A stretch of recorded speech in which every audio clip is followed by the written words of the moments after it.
আর্জেন্টিনার আসলে চাঁদ কপাল। নকআউট পর্বের প্রতিপক্ষ বিবেচনায় অমন কথা কি আমরা বলতে পারি না? মানে ভাগ্যের স্পষ্ট পক্ষপাত ছাড়া এত সহজ প্রতিপক্ষ কিভাবে একটা দল পায়? অমনটা বললে কি বাড়াবাড়ি বলা হবে? দেখেন, এরকম একটা আলোচনা আমি করেছিলাম আর্জেন্টিনার গ্রুপ পর্বে জর্ডানের বিপক্ষে শেষ ম্যাচের আগে। তখনও তো আর্জেন্টিনা পুরো পার্টটা আমরা জানতাম না, অন্যান্য দলগুলোর ক্ষেত্রেও কিছু কিছু বাকি ছিল। এখন আমরা জানি নকআউট পর্বে কোন দল কোন দলের সঙ্গে খেলবে, কোন পর্যায়ে কাদের মুখোমুখি হতে পারবে, পার্টটা আসলে কীরকম কোন দলের ক্ষেত্রে। এবং সেই ক্ষেত্রে এখনও যদি আমি বলি যে না, আর্জেন্টিনা সত্যিকার অর্থেই পুরান ঢাকার ভাষায় চান কপাইল্লা, রাগ করবেন? ব্রাজিলকে যদি বলি যে তাদের ফাটা কপাল, পর্তুগালকে যদি বলি তাদের পোড়া কপাল, এইটা কি আসলে বলা যায় না? মানে রাগ করার কি আছে আমি এই জিনিসটা বুঝতে পারছি না। ধরেন আর্জেন্টিনা যদি এই সহজ প্রতিপক্ষের বিপক্ষে নকআউট পর্বের শুরুতে খেলে খেলে গিয়ে শেষে গিয়ে তো আর খেলতে পারবে না, সেমিফাইনাল ফাইনালে তো মনে হয় না আর খেলতে পারবে, কেউই পারে না। তারা যদি শিরোপা জিতে যায় তাহলে কি এই ক্ষেত্রে আর্জেন্টিনার কৃতিত্ব কোনো অংশে কম হবে? আর্জেন্টিনার জার্সিতে 3 স্টারের সঙ্গে কি আরও একটা স্টার যোগ হবে, নাকি ওখানে হাফ স্টার যোগ হবে যে না না না, এটা তো ভাগ্য পক্ষে ছিল, সহজ প্রতিপক্ষের বিপক্ষে খেলেছে, ফলে ফুল স্টার তাদেরকে দেওয়া যাবে না, ফিফা নিয়ম করবে যেন হাফ স্টার দিতে হবে? তা তো আর বিষয়টা হবে না। তো এইখানটাতে আসলে রাগ করার কি আছে সমর্থকদের? আর্জেন্টিনার এখানে ভাগ্যটা তাদের পক্ষে আছে, আর অপোনেন্টও বা অন্যান্য প্রতিপক্ষ কোনো কোনো দল রয়েছে তাদের ব্যর্থতা, এইটাও আর্জেন্টিনার ফরে চলে এসেছে।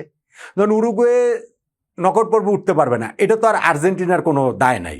ধরেন পর্তুগাল গ্রুপ চ্যাম্পিয়ন হতে পারবে না, এটা তো আর্জেন্টিনার কোনো দায় নাই। কিন্তু এই সুবিধাগুলো তো আর্জেন্টিনা পেয়েছে বা পাচ্ছে, কাগজে কলমের হিসাবটাতে সেইটা পাচ্ছে। আর জিনিসটা সবসময় হচ্ছে একটা কম্পারেটিভ স্টাডি, অন্যান্যের সাথে তুলনা করে। সো সেই জায়গাটাও যদি আমরা দেখি তাহলেও কি আর্জেন্টিনাকে এখানে ভাগ্যবান বলা যাচ্ছে কিনা, আমি সেটা একটু আলোচনা করতে চাই। এমনিতে হচ্ছে কি একটা প্রেডিকশন ভিডিও করেছি, পাত নিয়ে বিস্তারিত আলোচনা 20-22 মিনিটের একটা ভিডিও করে ফেলেছি, অনেক সময় আসলে লেগেছে। সো এই আলোচনা সেটা না, এটা জাস্ট শুধু হচ্ছে কি শিরোপা প্রত্যাশী দলগুলোর তাদের ওই ভাগ্যেও আসলে কার পক্ষে কতটা আছে বা কতটা নেই সেই নিয়ে আলোচনাটা একটু করতে চাই। কম্পারেটিভ স্টাডি, ধরেন world champion Argentina, defending champion আর্জেন্টিনার সঙ্গে অন্যান্য শিরোপা প্রত্যাশী দলগুলোর। নকআউট পর্বের শুরুতে আর্জেন্টিনা প্রতিপক্ষ হিসাবে পাচ্ছে কাবো ভের্দেকে। অবশ্যই এটা কাবো ভের্দের ক্রেডিট যে তারা নকআউট পর্বে এসেছে, অবশ্যই ক্রেডিট যে তারা উরুগুয়ের মতো দলকে ছিটকে ফেলেছে, অবশ্যই এই দলটা গ্রুপ পর্বে স্পেনের বিপক্ষে ড্র করেছে। কিন্তু আপনি আমাকে বলেন, কাবো ভের্দে কি প্রতিপক্ষ হিসাবে নকআউট পর্বে আর্জেন্টিনার জন্য ভীষণ ভীষণ ভীষণ রকমেরই সহজ না? হ্যাঁ, কাবো ভের্দে আর্জেন্টিনাকে হারিয়ে দিতে পারে, ফুটবলে কি অঘটন ঘটে? অবশ্যই ঘটে। কিন্তু এই কাবো ভের্দে যদি এই আর্জেন্টিনাকে হারায় তাহলে সেটা ফুটবল ইতিহাসের, বিশ্বকাপ ফুটবল হিস্ট্রির সর্বকালের সবচেয়ে বড় অঘটনগুলোর মধ্যে একটা হিসেবে বিবেচিত হবে। এখন অন্যান্য যে বড় দলগুলো আছে তারা রাউন্ড অফ 32-তে শুরুতেই কাবো ভের্দের সঙ্গে রাউন্ড অফ 32-তে খেলবে, সেটা কি বলা যাবে? ধরেন ব্রাজিল যদি হেরে যায় জাপানের কাছে, অঘটন, কিন্তু সর্বকালের সবচেয়ে বড় অঘটনগুলোর মধ্যে কি এটা পড়বে?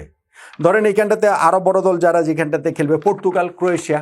পর্তুগাল তো গ্রুপ রানার্স আপ হয়েছে দেখে ক্রোয়েশিয়ার বিপক্ষে খেলছে, এবং এখানটাতে তো আমি যেটা বলছি আর্জেন্টিনার কোনো দায় নাই, কিন্তু তারা তো ক্রোয়েশিয়ার কাছে পর্তুগাল হারতেই পারে। ফ্রান্স, সুইডেন, অত বড় অঘটন হবে ফ্রান্স হেরে গেলে? Spain, Austria, Germany, Paraguay. একটাই শুধু আপনি বলতে পারেন যে সেই জায়গাটাতে ইংল্যান্ডের ক্ষেত্রে তারা কঙ্গোর সঙ্গে খেলবে, সেইটা হারলেও সেটা একটা বিরাট বড় অঘটন হিসেবে বিবেচিত হবে। এখন আর্জেন্টিনার কি এই জায়গাটাতে একটু ভাগ্যের মানে স্পষ্ট পক্ষপাত তাদের দিকে, উরুগুয়ের ব্যর্থতা সবকিছু মিলিয়ে, অথবা যখন গ্রুপিং হয়েছে কোন গ্রুপে পড়বে, কাদের সঙ্গে খেলা পড়বে কোন সাইড থেকে, সেটার একটা জায়গা আছে না? আছে। আছে তো কি হয়েছে? আর্জেন্টিনার কাছে এইটা নিয়েই যদি তারা ওয়ার্ল্ড চ্যাম্পিয়ন হতে পারে তাহলে সমস্যাটা কোথায়?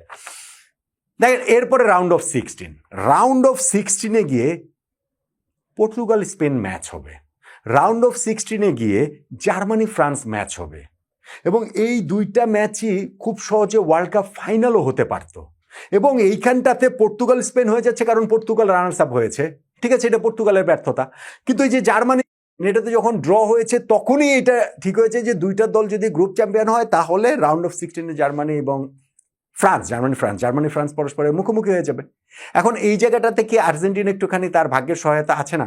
আর্জেন্টিনা এই জায়গাটাতে ধরেন পর্তুগাল খেলবে রাউন্ড অফ 16-এ স্পেনের সঙ্গে, স্পেন খেলবে পর্তুগালের সঙ্গে, ফ্রান্স খেলবে জার্মানির সঙ্গে, জার্মানি খেলবে ফ্রান্সের সঙ্গে, ব্রাজিলের প্রতিপক্ষ নরওয়ে, আর্লিং হল্যান্ডের নরওয়ে, মানে নরওয়ে হওয়ার কথা, ওই আগের ম্যাচটা নরওয়ে যদি জেতে আইভরি কোস্ট নরওয়ের মধ্যে,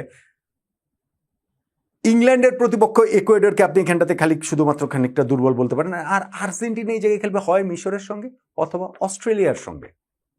আপনি আমাকে বলেন যে এটা কি মানে একটা একটা তাদের ভাগ্য কি তাদের দিকে আসে না একটু হলেও?